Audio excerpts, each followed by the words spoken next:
بیٹھ جائیں بھائی، بیٹھ جاؤ، نیچے بیٹھ جاؤ. الحمدللہ الذی علمنا ما لم نکن نعلم والصلاة والسلام على رسول الاکرم وعلى آلہ واصحابہ المکرم. اما بعد، قال اللہ تعالی اعوذ باللہ من الشیطان الرجیم بسم اللہ الرحمن الرحیم. اقرأ ربک الاکرم الذي علم بالقلم علم الانسان ما لم يعلم.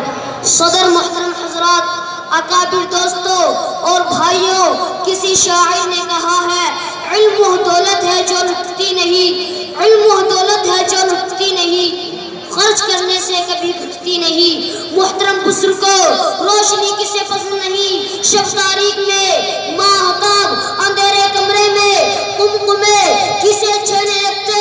ٹھیک کی بات علم پر صادق آتی ہے. وہ کون سی چیز تھی جس نے آدم السلام کو فرشتوں سے افضل بنا دیا؟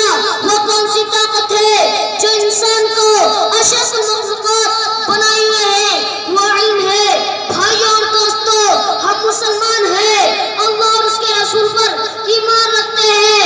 واقعہ یہ ہے کہ اگر ہم علم نہیں رکھتے تو ہم مسلمان ہو نہیں سکتے.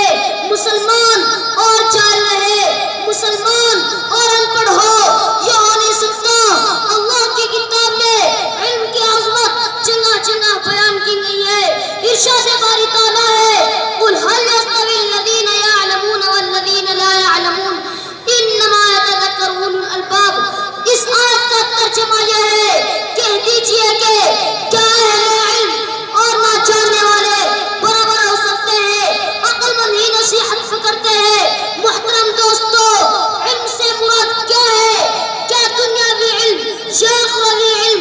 واقعہ یہ ہے کہ علم کوئی بھی ہو انسان کو عزت دیتا ہے. انسان علم سے ہی کمال پاتا ہے.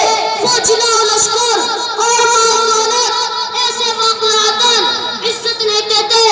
اس لیے ہر انسان کو چاہیے کہ وہ علم کے حصول کے لیے دوڑے، خصوصاً دینی علم حاصل کرے، چاہے آپ کو کتنی تکلیف اٹھانی پڑے، مصائب جھیلے، تکلیف اٹھائے، راتوں کو نیند خراب کرے اور دیگر زحمتیں برداشت کرے، پھر بھی علم سے حصول سے نہ بھاگے. اسی میں کامیابی ہے. دعا ہے کہ اللہ تعالی ہمیں اور آپ کو علم کی حصول کی، خصوصاً علم دین کی توفیق عطا فرمائے. وآخر دعوانا ان الحمدللہ رب العالمین. باپ کا علم نہ بیٹے کو اگر ازبر ہو، پھر پسر قابل میراث بدل کی کر ہو. ماشاءاللہ. دیکھیے محترم حضرات، چھوٹا سا بچہ آپ حضرات کے سامنے